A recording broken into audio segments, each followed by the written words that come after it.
Sud Radio, les clés d'une vie, Jacques Pessis. Sud Radio, les clés d'une vie, celle de mon invité. Dans vos jeunes années, Disney a fait de vous une idole des enfants. Vous êtes de retour avec un dessin animé des plus belles intentions. Rendre hommage à Jenny, votre père, qui s'est battu envers et parfois contre tous.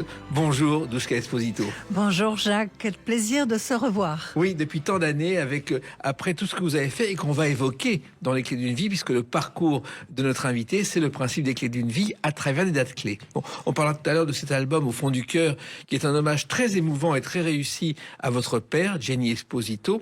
Mais on va revenir à vos débuts. Et j'ai trouvé une première date, c'est le 26 août 1982. Ce sont vos débuts à l'écran dans un film qui s'appelle Une saison de paix à Paris, un film de Predrag Golubovic. Ah oui, mais dites-moi, vous êtes bien renseigné Jacques. C'est la première fois qu'on évoque ce souvenir en interview. Et c'est vrai que j'ai eu cette chance de flirter à mon plus jeune âge, puisque j'avais, je sais pas quel âge j'avais, mais je devais avoir 15-16 ans, ou peut-être moins d'ailleurs, avec des castings de cinéma comme ça. Et puis j'ai eu la révélation du chant, et ça a vraiment orienté ma vie à partir de ce moment-là. Mais ce film c'était un cinéaste yougoslave qui arrivait à Paris, qui tombait amoureux d'une jeune sculptrice française, et vous avez été sélectionné, et ce film a remporté un prix spécial au Festival de Moscou. Vous aviez un tout petit rôle dans ce film. Tout à fait. Et j'avais ma maman qui jouait également un rôle plus important que le mien. Mais c'était une première expérience cinématographique qui m'a bien plu.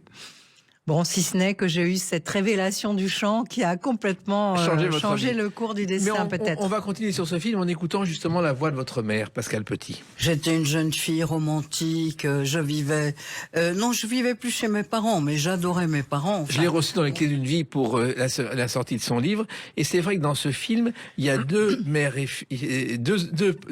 pères et fils et mère et fille. Il y a Daniel Gélin et Maria Schneider, et vous avec votre mère Pascale Petit. Tout à fait. Comment est-ce que vous êtes arrivé dans ce film avec elle, par hasard? Par hasard, elle m'a dit tu veux faire un petit rôle, une participation. Voilà, j'ai dit oui avec plaisir. Ça m'a fait faire un joli voyage. J'étais adolescente, c'était plaisant. Et puis c'est vrai que l'univers du cinéma, on arrive dans un film comme on arriverait dans une famille, puisque les liens se tissent très très vite. Et il faut que tout soit connecté très rapidement. Donc on est un peu en immersion comme ça d'entrée de jeu, même si je n'ai fait qu'une participation. Oui, et d'ailleurs vous avez failli faire un autre film. Vous avez failli jouer Tess dans le film de Roman Polanski. Oui. Tout à fait, parce que en fait, j'étais pressentie pour le personnage de Tess. Alors évidemment, ça aurait été extraordinaire pour moi. Et entre-temps, il a rencontré Nastasia Kinski, et je pense que elle était tellement fabuleuse dans Tess. Je sais pas si j'aurais été à la hauteur du personnage. Je pense que j'avais le profil aussi, mais franchement, Nastasia, c'était pour moi, c'est un des plus beaux souvenirs de cinéma. Tess, magnifique. Et Tess a été tournée en France alors qu'il devait être tourné en Angleterre, parce que c'est le moment où Polanski a eu beaucoup d'ennuis à cause de ces histoires de viol qui l'ont poursuivi jusqu'à aujourd'hui. Oui. Et alors, quand on évoque ce souvenir, on fait souvent cette parenthèse en disant tu l'as échappé belle. Bon, je sais pas. Bref. En plus, Tess était née parce que sa femme, Sharon Stett, lui avait suggéré ce scénario avant sa mort. Et c'est comme ça que c'était né. Je savais pas, mais c'est très très belle histoire, très malheureuse mais très belle. Alors il se trouve aussi que votre premier article, je crois, de Esposito, c'est dans Hola Magazine. On vous présente comme une future star du cinéma et de la chanson. Ça me fait plaisir parce que on parle toujours de mes débuts avec le mannequinat chez Elite et puis mes années Disney, mais c'est la première fois qu'on évoque ces souvenirs qui sont pour moi des jolis souvenirs qui auraient été prometteurs, on va dire, dans le monde du cinéma. Enfin peut-être. On peut pas réécrire sa propre histoire, mais c'est vrai que, alors, ça n'arrive jamais, qu'on vous donne la une d'un magazine alors que vous n'avez rien fait encore, ou pratiquement rien, puisque peut-être j'avais déjà tourné dans ce fameux film Une saison de paix à Paris, mais pas sûr. Je crois que je n'avais encore rien fait. J'avais 12 ans. Oui, mais Hola était un magazine espagnol, une sorte de People avant la lettre. Comment vous êtes retrouvé là-dedans? Parce qu'en fait, ils sont tombés, je crois, sur un reportage que j'avais fait avec ma maman dans un jour de France, où il y avait aussi le fils de Tino Rossi, Laurent Rossi. Laurent Rossi, oui. Et nous étions partis. Alors bon, c'est vrai que la presse people, classe de l'époque, et puis encore aujourd'hui, est très férue d'histoires de famille, et surtout, bon, quand il y a comme ça une filiation artistique. Donc j'étais partie avec maman faire ce reportage, et puis photo. Et puis de là, avec Luc Fournol, je me souviens. J'étais le photographe À officiel de Jour de l'époque où France, ils étaient place en bas des Champs-Élysées, Oui. place Franklin Roosevelt, là.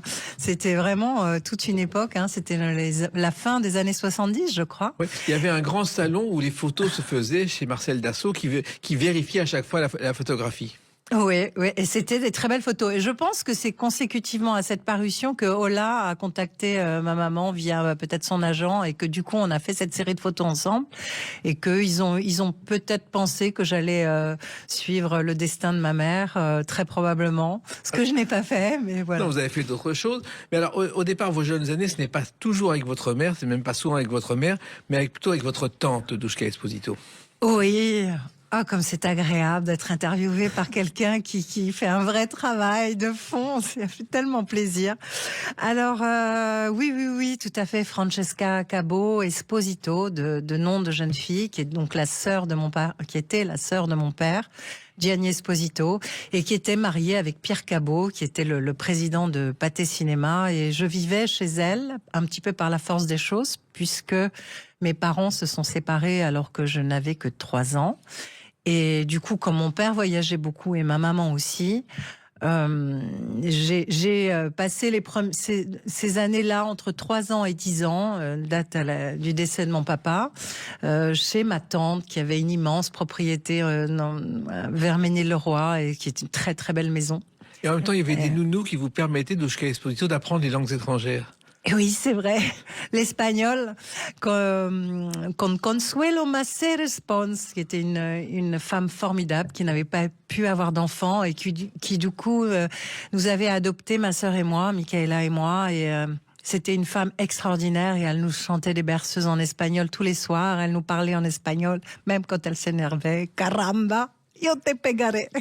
Et vous avez appris l'espagnol. Comme ça, oui. Et alors, le mannequinat ensuite est arrivé grâce à Jean-Louis David, qui était un coiffeur célèbre, qui avait débuté en faisant, je crois, les coiffures de Kim Novak, et qui vous a repéré pour le mannequinat.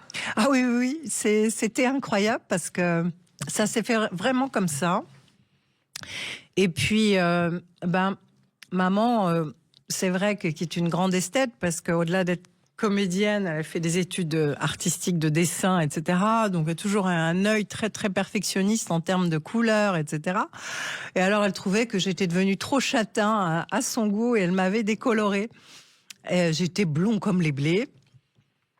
Et c'est vrai que du coup on me regardait, enfin c'est vrai, quand on est blond clair, c'est tout de suite une lumière autour du visage, et Jean-Louis s'est arrêté sur moi, et il m'a dit, mais il a dit à maman, j'avais 12 ans quand même, hein, ta fille pourrait être mannequin. Sauf que moi je faisais 1m70. Or, les mannequins de l'époque, c'était 1m76, c'était pas du tout la mode des Laetitia Casta, des mannequins un petit peu enfin voilà, aujourd'hui c'est plus commun de voir des mannequins de 1m70, enfin bref.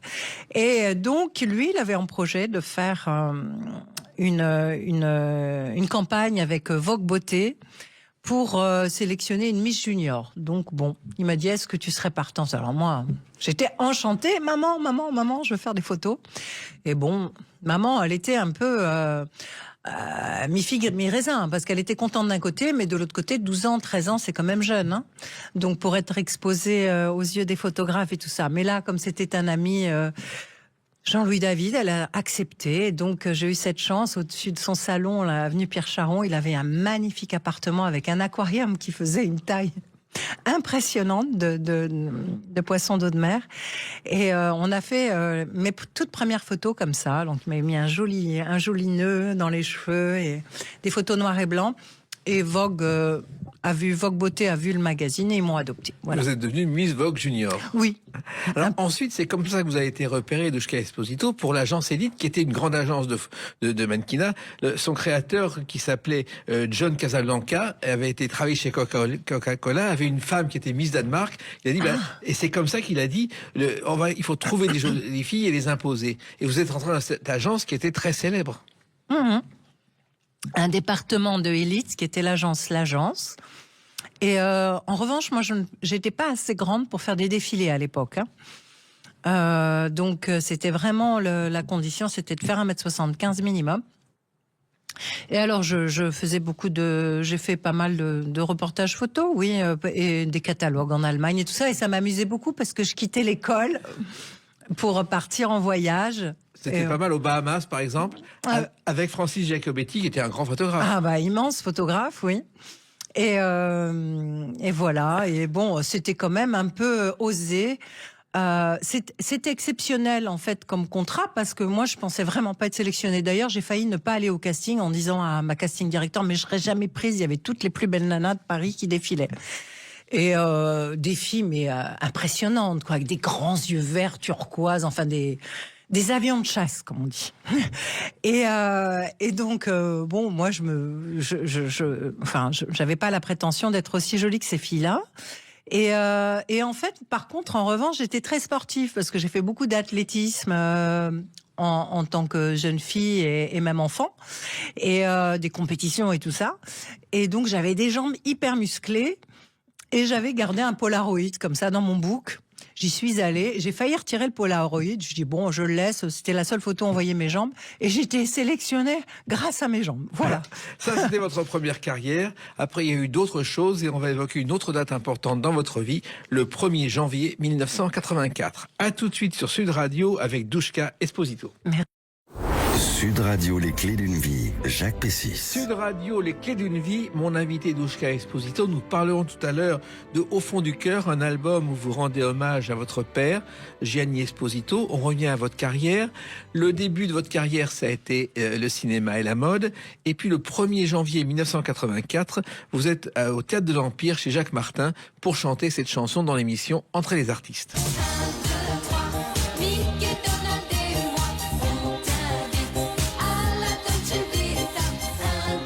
Alors ça a été un événement. C'était votre première télé officielle chez Jacques Martin. Alors Jacques Martin est lyonnais et Humbert Ribach, votre producteur, Mémé, est lyonnais aussi. Tout à fait, tout à fait. Donc c'était un point commun, peut-être porte-bonheur, certainement, pour en tout cas cette aventure qui commençait sur les chapeaux de roue. Et j'avais 2 partenaires quand même qui m'ouvraient en grand la porte, puisque Mickey et Donald, eh bien, on les présente plus et ils étaient déjà en piste depuis de longues années. Donc vous êtes devenue, et ça a été un événement, l'ambassadrice de Disney, alors que vous étiez toute jeune, Doushka Esposito. Oui, je sortais du lycée, je venais juste d'avoir mon bac, et puis voilà, ça s'est vraiment fait comme ça. J'avais le profil pour, selon l'entourage de mon producteur, pour être choisie comme égérie. Moi, je me destinais à toute autre chose. Je voulais être chanteuse lyrique. Oui, parce que vous aviez pris des cours de chansons lyriques. Oui, tout à fait, puisque mon grand-père était chef d'orchestre. Et ça a été un peu une révélation. Quand j'ai eu 14-15 ans, j'ai rencontré la prof qui était une ancienne cantatrice, la prof de chant de Gianni, et mon père, Gianni Esposito. Et du coup, j'ai eu cette révélation du chant. Voilà, j'ai vocalisé pendant le cours. Et ça sortait tout seul, quoi. Alors, ça a été de ce jour-là, en fait, j'ai su que je voulais devenir chanteuse. Mais en fait, donc, les études de chant classique, c'est le conservatoire et tout ça. Et comme Humbert était dans l'entourage familial, puisque c'était l'homme de la vie de ma maman, Pascal Petit, et moi, je voulais surtout pas travailler avec lui. Et lui ne voulait surtout pas travailler avec moi, parce qu'il disait, mais non, ta fille, c'est une mannequin, elle est trop ceci, elle est trop cela, elle est trop lyrique. Il s'occupait de Sheila, Karen Cheryl et de voilà, moi, j'étais chanteuse lyrique, c'était pas du tout son monde, et puis, je me destinais à autre chose, puis j'avais été mannequin, donc j'avais rien pour lui. J'étais too much for lui. Alors, il disait, mais non, moi je veux une chanteuse populaire, adoptée par entre guillemets, le français moyen, enfin, sans manquer de respect au français moyen, parce que je pense que d'être un chanteur populaire et de faire une grande carrière, c'est pas donné à tous les chanteurs. On est d'accord. Voilà, donc voilà. Et puis, ma mère, elle avait son idée derrière la tête, et puis elle aimait pas trop, faut bien reconnaître, le chant lyrique, tout ça. Elle trouvait que j'étais moderne, j'avais un physique moderne et que j'étais une fille moderne. C'est vrai que j'étais aussi fan dans mes jeunes années de Sheila. Je connaissais tout par cœur. Quand je revoyais ma mère en week-end, je sortais tous les cahiers où j'avais recopié tous les articles à la main. Sheila. Et puis après, ça a été Barbara Streisand et puis France Gall, évidemment. Et tout ça, donc j'étais quand même une jeune fille moderne, donc elle comprenait pas pourquoi j'avais cet amour pour le chant classique. Et puis j'avais quand même cet instinct de chercher la lumière, qu'on a en soi, et surtout quand on est dans une famille d'artistes, on a toujours vu des photographes, des projecteurs, bien que j'ai quand même été protégée par mes parents, mais quand même, on est familiarisé avec. J'ai toujours pensé que j'allais être connue. Voilà. Donc finalement, vous vous retrouvez à chanter Mickey. C'est arrivé comme... En fait, oui. Donc, maman dit, mais qu'est-ce que tu risques à lui faire passer le casting? Et moi, j'avais quand même envie de découvrir cet univers de studio. Et puis, je chantais beaucoup, comme je te dis, du Barbara Streisand, du France Gall, tout ça. Donc, j'étais quand même entre plusieurs univers. Et je me suis essayée à l'exercice. Et ça a collé, mais... ça a collé tout de suite, quoi. Alors, j'ai passé le casting avec une chanson de Ricche e Poveri, parce qu'il savait pas trop s'il allait m'orienter vers les Italiens ou vers le Disney et tout ça. Donc, une chanson de Ricche e Poveri. Et puis, une chanson de Karen Cheryl. Je crois que c'était Chéri Chéri.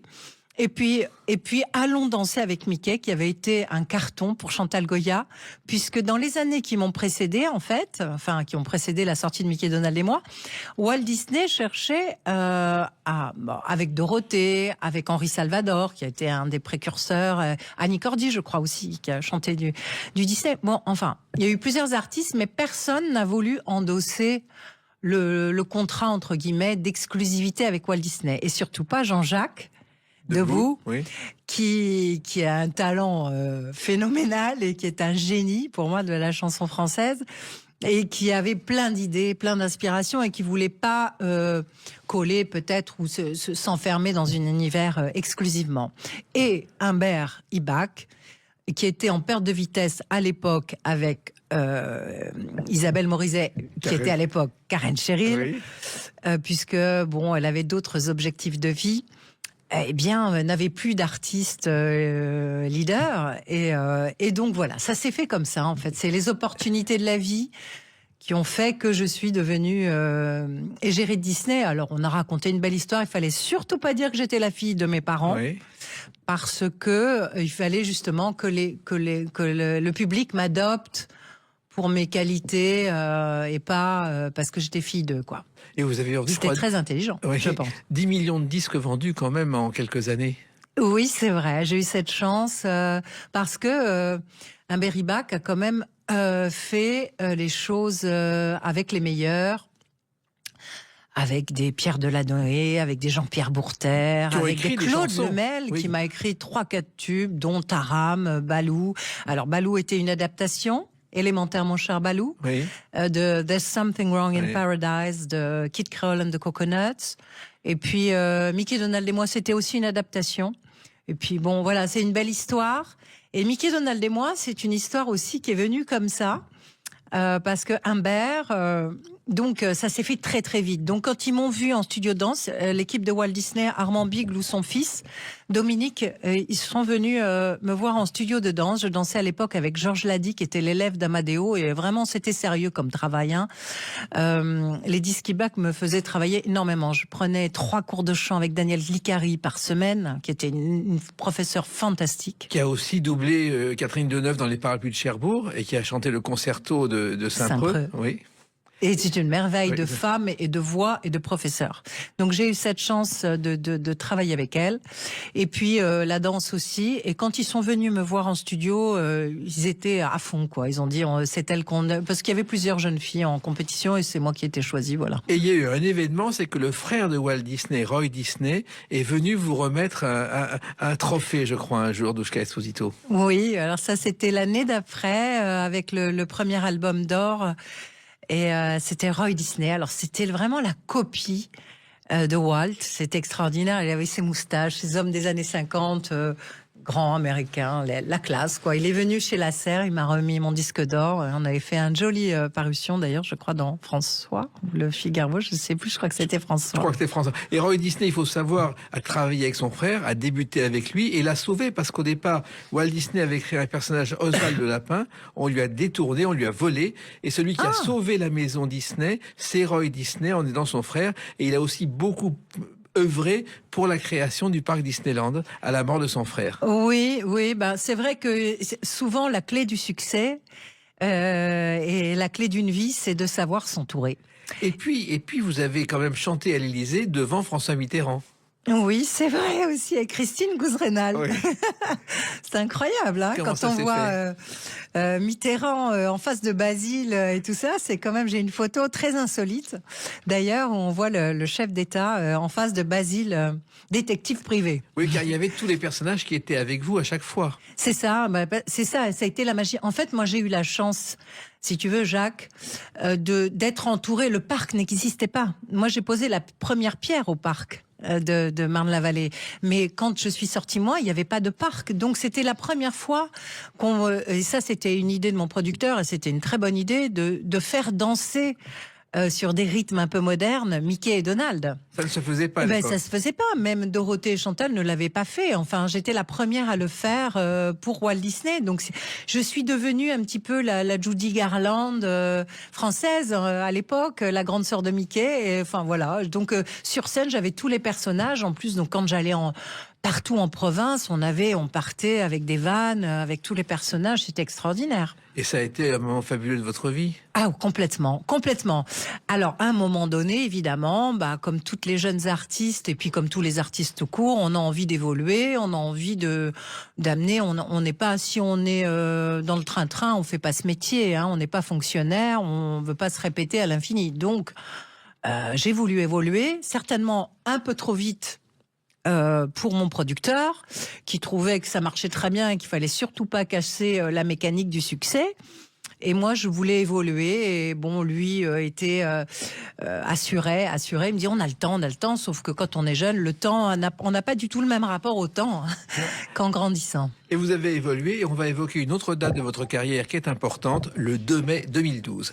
À tout de suite sur Sud Radio avec Doushka Esposito. Sud Radio, les clés d'une vie, Jacques Pessis. Sud Radio, les clés d'une vie, mon invité Doushka Esposito. On a parlé de vos débuts comme mannequin et puis surtout la période Disney qui a été un moment fabuleux avec Mickey, Donald et moi. En fait, comment elle est née cette chanson ? Elle est née comme ça, elle est tombée du ciel, on va dire. Oui, c'est une histoire un peu comme ça, étonnante. Humbert, donc on était dans l'urgence de sortir ce premier 45 tours. Et donc, un jour, il se trouve mon producteur, donc se trouve dans les bureaux de Armand Bigle, qui était donc le président de Disney France et Europe, qui ressemblait aussi à Walt quelque part. Donc c'était vraiment les hommes d'une certaine génération. Et qu'il avait rencontré, il avait des parts dans l'entreprise Walt Disney, qu'après il a revendu. Je pense qu'il a dû regretter, mais bon. Et donc je fais une petite parenthèse. Mais donc Humbert se trouvant dans les bureaux, on lui demande, on lui dit, alors Mémé, qu'est-ce que tu vas, parce qu'on le surnommait Mémé dans le métier, c'est Sheila qui l'avait surnommé comme ça, et donc prends pas froid, tout ça, nani nana. Bon, j'arrête pas de faire des parenthèses, hein. J'ai Vénus et Mercure en Gémeaux, donc parfois ça fait des petites sorties de route, mais ça va, je suis focus. Donc sur la chanson Disney. Et donc il dit alors, Doushka, t'as le titre, alors vous l'enregistrez demain. Il avait pas du tout le titre. Et il se tourne comme ça, il voit sur le mur d'en face, il voit Mickey, Donald, et il fait, écoute, 1, 2, 3, Mickey, Donald et moi. Donc, fallait trouver la chanson dans la nuit qui correspondait à ce qu'il avait dit. Et du coup, ils sont tombés sur Uno más uno, dos enamorados de Luis Miguel, qui avait été un carton énorme en Amérique latine. Et c'est devenu 1, 2, 3, Mickey, Donald et moi. Voilà. Et le 2 mai 2012, vous changez totalement de genre avec cette émission.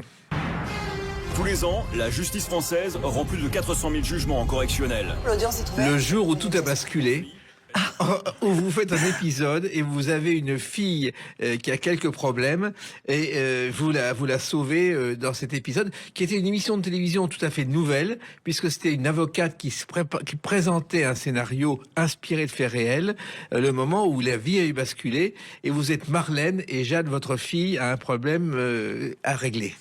Vous en souvenez ? Oui, tout à fait, tout à fait. Bah, c'est des tournages qui se font très très vite, hein, le jour où tout a basculé. J'avais passé un casting, je me souviens, qui n'avait rien à voir avec la série et le rôle que j'ai joué, où je jouais le rôle d'une femme trompée, qui est dans une scène presque en pleurs, etc. Et bon, 2 jours après, on m'a dit, bon, ok pour le casting, mais alors tu vas pas jouer du tout un rôle comme ça. C'était Annie Philippe qui n'est plus là, mais qui était une grande casting director. Et voilà, et j'ai joué le rôle de cette mère. C'était très plaisant. J'adore jouer la comédie. D'ailleurs, c'est quelque chose pour moi. C'est un métier, voilà, multifacette en fait. Exactement. Donc le jour où vous avez décidé justement que Disney c'était fini, que Mickey c'était fini, votre vie a basculé. Et ça n'a pas toujours été facile parce que il fallait sortir de ça, Douchka Esposito. Oui, et puis je me suis pas facilité la tâche. Alors autant je suis la plus heureuse du monde d'avoir 3 enfants et même d'avoir 2 petits-enfants aujourd'hui, mais autant à l'époque mener sa carrière et vivre sa vie de maman. En plus, je me suis séparée du papa de mes enfants, donc j'étais toute seule en galère. Je voulais plus renouer avec mes années Disney, ni les chansons pour enfants, parce que je voulais me trouver comme artiste, comme auteur. C'est à cette période que j'ai commencé à écrire de la poésie et des chansons. Et puis voilà, donc c'était compliqué parce que je voulais me démarquer parce que on a envie d'évoluer, on a envie de passer à autre chose. Mais sortir d'une image aussi importante, c'était pas évident. Non, c'est même impossible, je dirais en France pratiquement. Hein. On est vraiment à part si je fais quelque chose de plus important. Que mon métier, il faudrait un impact aussi important que celui que j'ai eu, un peu comme Marc Lavoine quand il a tourné avec Marc Esposito. Bon, le succès a été aussi important que ses chansons, que Les Yeux Revolver. Donc, du coup, il a vraiment une carrière avec 2 entités différentes et 2 univers différents. Et vous êtes revenu à la chanson en 1996 avec ce titre. Laissez-moi rester moi-même. Car là, on n'est pas très éloigné non plus de ce que vous avez fait. Si simplement Sissi. C'était Sissi avec un Y impératrice. Et ça a été le générique des Minicums pendant des années. Tout à fait. Comment c'est né ça ? Ah ouais, c'était une jolie aventure. Donc j'ai quand même fait une petite parenthèse pour les enfants à cette période de ma vie, parce que c'était vraiment un joli projet discographique avec des musiques composées par Noam Caniel, qui avait triomphé dans Goldorak au début. Tout à fait, et qui est vraiment un compositeur de talent. Et Alain Garcia au texte. C'était vraiment un joli album. Et donc voilà, donc j'ai accepté d'enregistrer Sissi et c'était chouette. Mais c'est vraiment à cette période-là d'ailleurs, j'ai refusé certaines comédies musicales pour enfants, donc Oui Oui par exemple. Voilà, à refaire j'aurais accepté, hein, parce que je pense qu'on peut. Mais quand on est jeune, on est assez tranché dans ce qu'on pense, dans ce qu'on vit. Avec les années, on est plus nuancé, on est plus souple, bizarrement, même si on perd en souplesse physiquement, mais on est plus souple moralement et sentimentalement, je pense. Oui, et ça se passait, je crois, dans un cirque, le cirque Zanyuka, qui était le lieu où se passait l'histoire de Sissi impératrice. Je ne savais pas, non. Si, parce que l'histoire que j'ai vue des extraits à la télévision, il y a ce cirque qui est réquisitionné pour jouer devant Elena, qui est la mère de Sissi impératrice. D'accord. Je ne me souvenais même pas de cette... Il faut venir dans ton émission pour découvrir plein de choses de sa vie, ça c'est superbe. Oui, de toute façon c'était un joli générique et surtout un joli dessin animé. Et on trouve toujours l'album sur Spotify et Deezer et toutes les plateformes de téléchargement. Et Noam a eu d'autres succès, dont Vamos a la Playa, qui a été un succès mondial ensuite. Oui, tout à fait. Et puis alors la chanson, ça a continué quand même avec un genre très différent, avec celle-ci.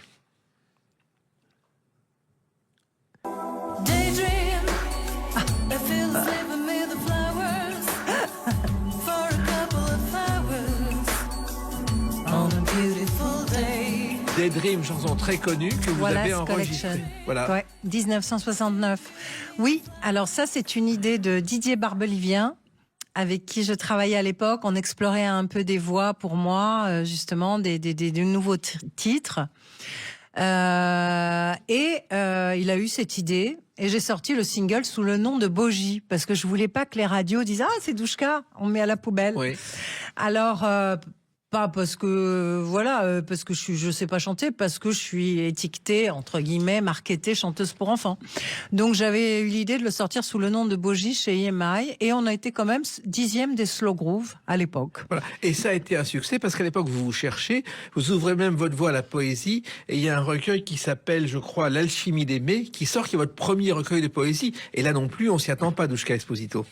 Moi non plus, je m'y attendais pas en vérité, parce que c'est arrivé par une aventure tout à fait insolite, on va dire. J'étais toute seule et je venais de me séparer du papa de mes enfants. Je voulais plus renouer avec mon ex-producteur qui me faisait un petit peu des avances professionnelles pour que je reparte avec lui, mais je voulais plus retourner dans le même système justement pour avoir une liberté artistique, de gérer un peu mes choix. Surtout en tant que chanteuse. Alors ça m'embêtait pas au niveau télévision, présentation, etc. Mais comme il savait pas travailler autrement, donc on a été un petit peu dans une impasse, un peu beaucoup même. Et donc nos voix se sont séparées définitivement à ce moment-là. Et donc j'étais toute seule, j'avais plus rien, ni carnet d'adresse. J'avais travaillé pendant 7 ans avec Fabien Lecoeuvre, qui était mon attaché de presse. Je n'avais plus rien, plus aucun contact. Bon, j'étais restée copine avec Fabien, évidemment, mais j'étais hors circuit, on va dire, et avec mes 3 petits, toute seule. Et là, j'avais tout perdu, même sur un plan matériel, j'avais plus rien. C'était compliqué. Et là, je me dis, un jour, je me mets au piano, et puis je déchiffre la chanson de Lalanne, du Passage.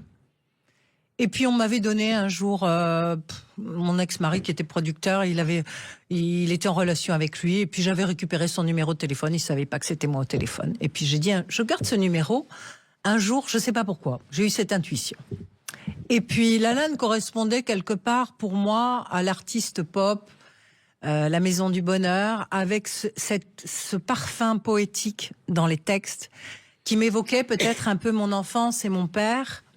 Et donc, c'est pour ça que j'avais gardé son numéro en me disant peut-être un jour je vais rencontrer cet artiste. Et puis, je me décide ce jour-là à l'appeler, alors que rien ne prédisposait cet appel au départ. Si ce n'est que je déchiffrais cette chanson au piano.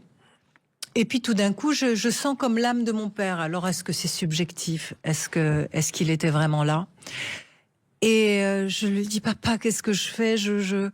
Je me lance, je fais un saut dans le vide. J'avais plus rien.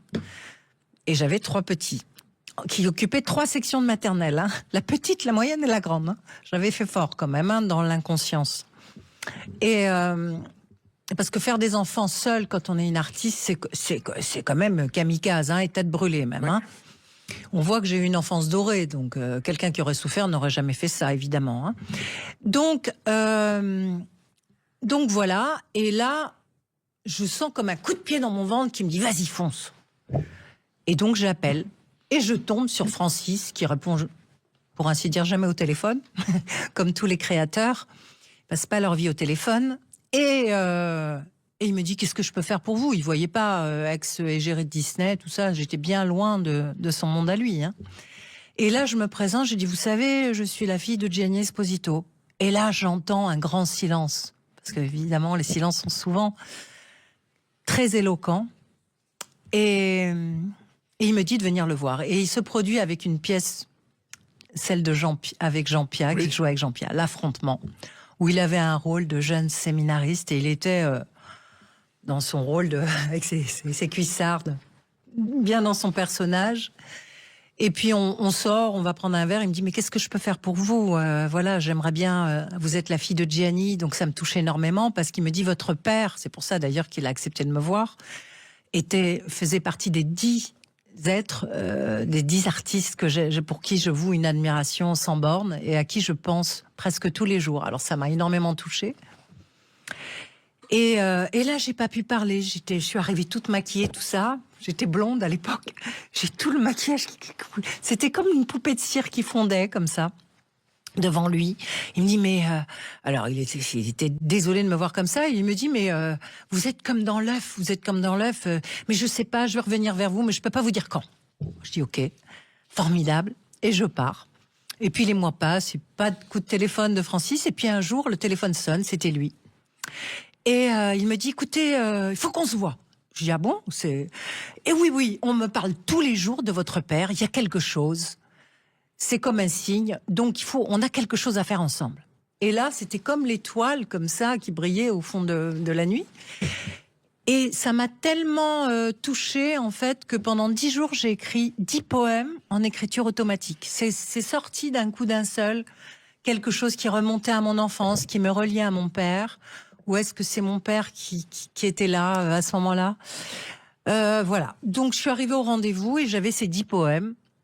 Et je lui ai dit, écoutez, lisez ça, Francis, je sais pas, je vous ai amené ça, je sais pas ce que ça vaut. Et lui, il a une licence de lettres. Il est poète, au-delà d'avoir la carrière qu'il a.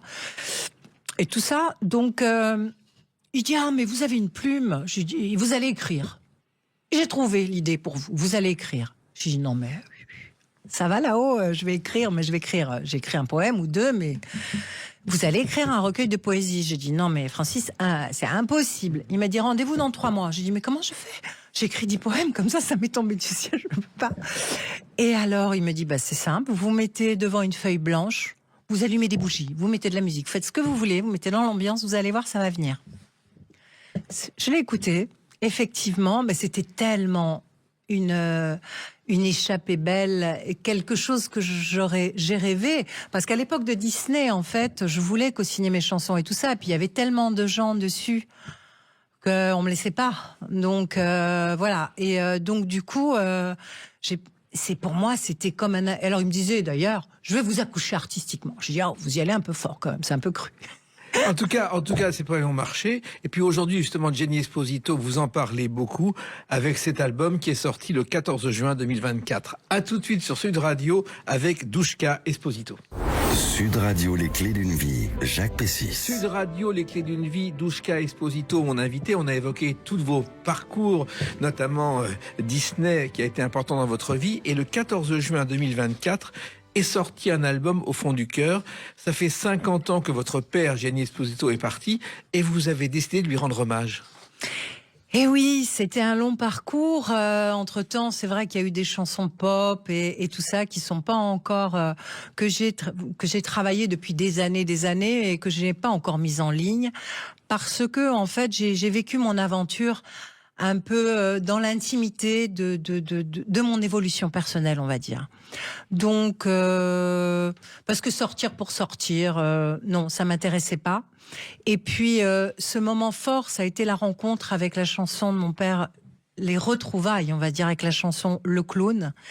Les Clowns, au départ, qui était sorti en 1958, quand, en 2009, je me suis mise au piano avec un artiste qui m'a incité à reprendre les chansons de mon papa, que j'avais déjà remises en lumière par, on va dire, le CD, l'anthologie qui était sortie chez Rim Music à l'époque. Bon, aujourd'hui, il y a d'autres anthologies de Gianni Esposito. Et puis, c'est un artiste qui a toujours son public. Exactement. Et Les Clowns, justement, c'est une chanson que vous avez reprise, qui est le classique de Gianni Esposito. Et on va en écouter un extrait. S'accompagnant d'un doigt ou quelques doigts, le clown se meurt. s'accompagnant d'un doigt ou quelques doigts, le clown se meurt sur un petit violon. Oui, pour Chanson quelques que beaucoup de gens connaissent sans savoir que Gianni Esposito l'a écrite. Et je sais que Raymond DeVos l'a reprise parce qu'il avait un projet de film avec Gianni Esposito. Tout à fait. Raymond DeVos était un grand ami. Malheureusement, ils n'ont pas eu le temps puisque papa est décédé le 1er janvier 1974. Et il a fait ce sketch merveilleux, Le Petit Violon, qui est une extrapolation de la chanson et plein de poésie, évidemment, et d'humour et de grâce. Alors, pour celles et ceux qui n'ont pas connu Gianni Esposito, il faut savoir qu'il était acteur au départ dans les films de Buñuel, de Renoir, et qu'il a un jour débuté dans la chanson au temps du cabaret où Barbara et Serge Lama débutaient à l'Écluse et à la Rose Rouge. Tout à fait. Il a côtoyé les plus grands, Pierre Richard, le mime Marceau, Barbara, Brel.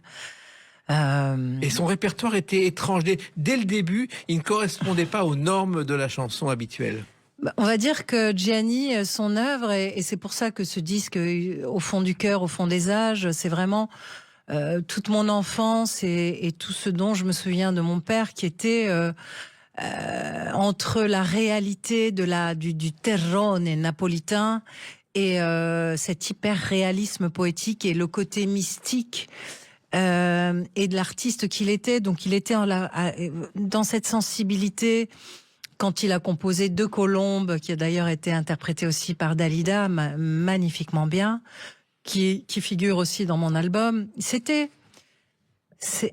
un être à part, qui rentrait pas dans les...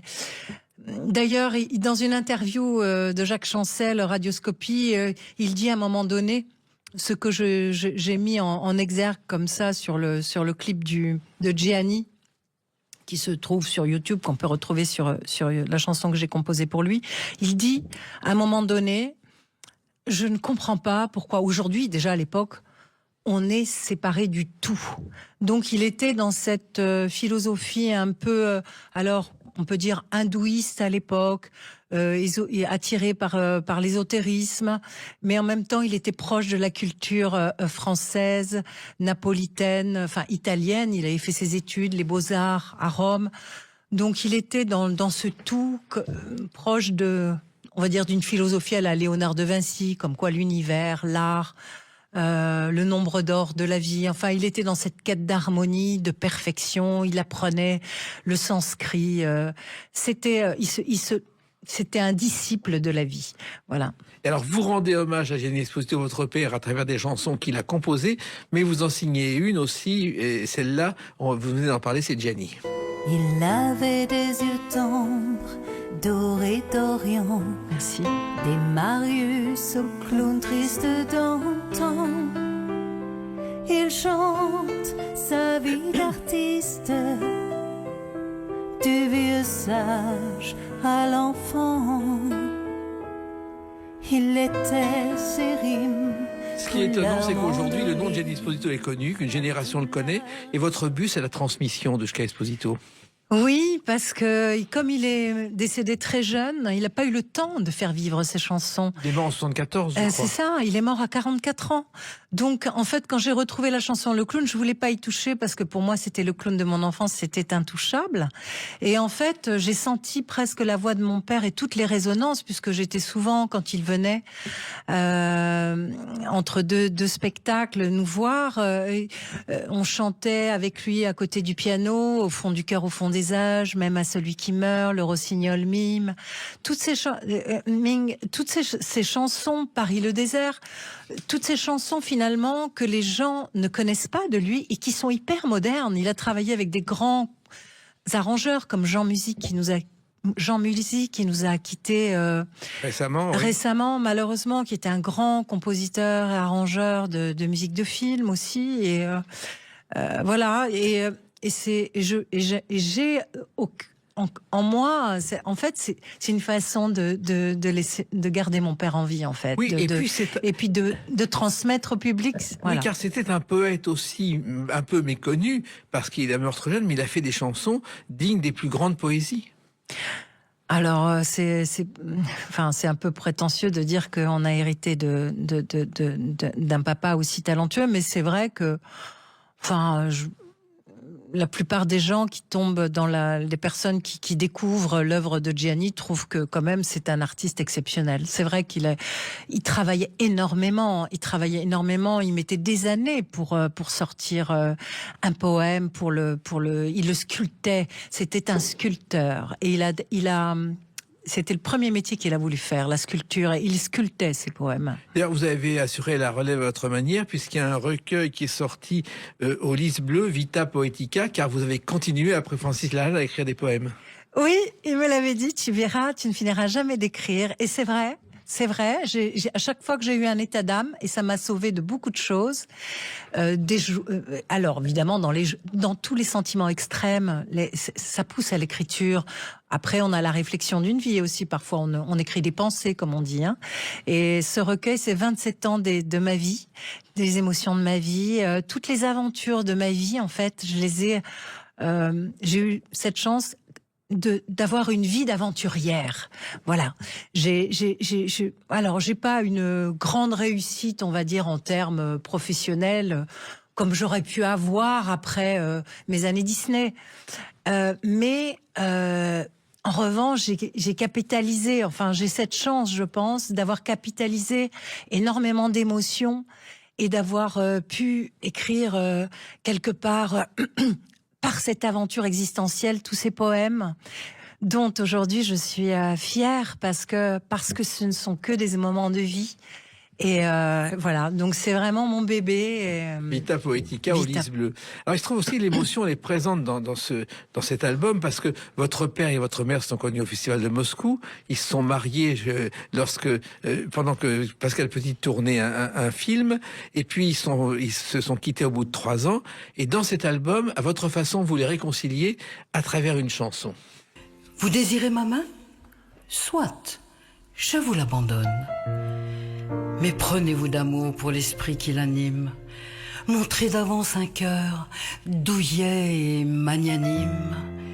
Et pardonnez au temps qui jamais ne pardonne. C'est votre mère, Pascal Petit, qui est dans cet album de Doushka Esposito. Tout à fait. Tout à fait. Et au départ, elle me dit, mais non, ma chérie, j'avais fini l'album. Je n'avais pas encore les poèmes que j'ai enregistrés avec Roland Romani, mes poèmes que j'ai écrits pour mon père, Indivisible et plus haut que les étoiles. Mais il y avait ces 14 chansons choisies de Gianni qui sont dans l'album. Et là, j'ai dit, mais il manque quelque chose. Il manque la réconciliation de Pascal et de Gianni, parce qu'ils ne se parlaient plus quand Gianni est mort. Et pour moi, ça a été un peu, alors je dirais, le plus gros chagrin de mon enfance, parce que ils étaient déjà séparés, donc c'était déjà pas évident. Et quand maman venait me chercher, voilà, ils ne se parlaient pas. Et ça, c'était très dur pour moi, et je comprenais pas. Et pourquoi mon père voulait plus parler à ma mère. Enfin bref, c'est une histoire très personnelle. Mais du coup, je pensais que c'était une jolie idée que de les réconcilier sur cet album. Et la réponse en mariage, voilà, vous désirez ma main, soit je vous l'abandonne, mais prenez-vous d'amour pour l'esprit qui l'anime, montrez d'avance un cœur douillette et magnanime, et pardonnez au temps qui jamais ne pardonne. Mais là, le temps leur aura pardonné. Alors, il parlait peu, effectivement, même d'ailleurs, lorsque vous étiez ensemble, il parlait peu, Gianni Esposito, Doushka, mais en même temps, il vous a appris le langage des oiseaux. Oui, que j'ai découvert, c'est vrai, j'ai découvert sur le tard dans ma vie le langage des oiseaux. Les sons qui se ressemblent, les sons qui évoquent par le subconscient d'autres mots. Et la langue des oiseaux, quelque part, c'est la langue du cœur, parce que c'est la vibration du mot et la résonance. Donc, c'est la musicalité qui est au-delà de l'écriture. Et la poésie, c'est quelque chose de très rare aujourd'hui, finalement, Doushka. Dans ce monde, Cocteau disait, c'est un cercle fermé où on ne reçoit très peu de monde. Il arrive parfois qu'on n'y reçoive personne en poésie. Eh oui, mais bon... On choisit pas d'être poète, hein. Je veux dire, c'est quelque chose qui se travaille comme tout le reste, comme le chant, mais c'est en soi. Bon, moi, j'ai eu peut-être cette chance d'avoir eu cette hérédité par la poésie de mon papa, et je l'ai en moi. Et puis, ça se transmet, mais la poésie, on est tous poètes. Tous les enfants sont poètes. Tous les enfants dessinent, tous les enfants chantent, tous les enfants dansent. Donc, on commence par être artiste dans la vie et peut-être poète, et puis on perd cette poésie, mais on peut la retrouver. Et dans cet album Au fond du cœur, il y a également des poèmes en chansons, dont celui-ci. On se reverra dans l'invisible. On touchera à l'inaccessible. Aspiré par les hurlements Quelle belle de interview, nos vies échouées.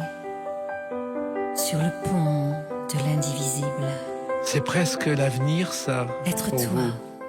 Être moi. Ben j'espère. C'est vrai que là, j'envisage les printemps des poètes. Alors, peut-être pour ce printemps, c'est un petit peu court, mais à l'automne prochain, de faire un showcase et puis d'engager des choses. Peut-être l'été prochain, je serai certainement avec Mathieu Vincenot et qui organise la poésie en liberté, le concours pour les jeunes poètes de France, etc. Et voilà, il y a des opportunités qui s'ouvrent au-delà de ma carrière de chanteuse pour enfants, pour laquelle je suis toujours sur scène d'ailleurs, voilà, parce que ça fait partie aussi de mon parcours.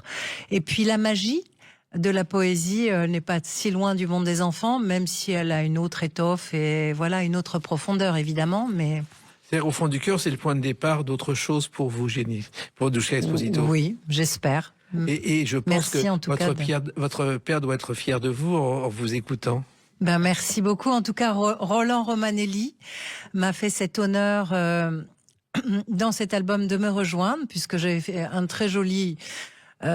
j'étais contente de mon album, que je trouvais très joli. Enfin, je m'auto-congratule, mais je le trouvais très bien, pas parce que c'est tout mon travail, c'est parce que aussi j'ai eu la chance d'avoir un grand arrangeur comme Angelo Zurzolo, qui est un arrangeur de renom, qui a arrangé des albums d'Yves Duteil, de Enzo et d'autres grands artistes. Et puis, à la fin de cette aventure, j'ai aussi eu l'honneur d'être accompagné par Roland Romanelli, qui était quand même Monsieur Barbara et le compositeur de la chanson Vienne et d'autres grandes choses, puisque c'est un grand arrangeur aussi, qui m'a arrangé la chanson Gianni. Et puis qui m'a accompagné et qui m'a fait une impro de fou sur Plus haut que les étoiles. J'ai dit on répète, Roland, il me dit ah non, on répète pas une improvisation. Et c'est comme ça que c'est né. Alors, et c'est comme ça que c'est né. Au fond du cœur, c'est l'album. Vita Poetica au lys bleu, c'est les poésies. Merci. Et puis l'avenir, vous reviendrez en parler dans les clés d'une vie quand vous voulez. Merci Jacques, merci. Merci Doucha Esposito. À bientôt. À bientôt. Les clés d'une vie, c'est terminé beaucoup. pour aujourd'hui. On se retrouve bientôt. Merci. Restez fidèles à Merci. l'écoute de Sud Radio. Merci à vous.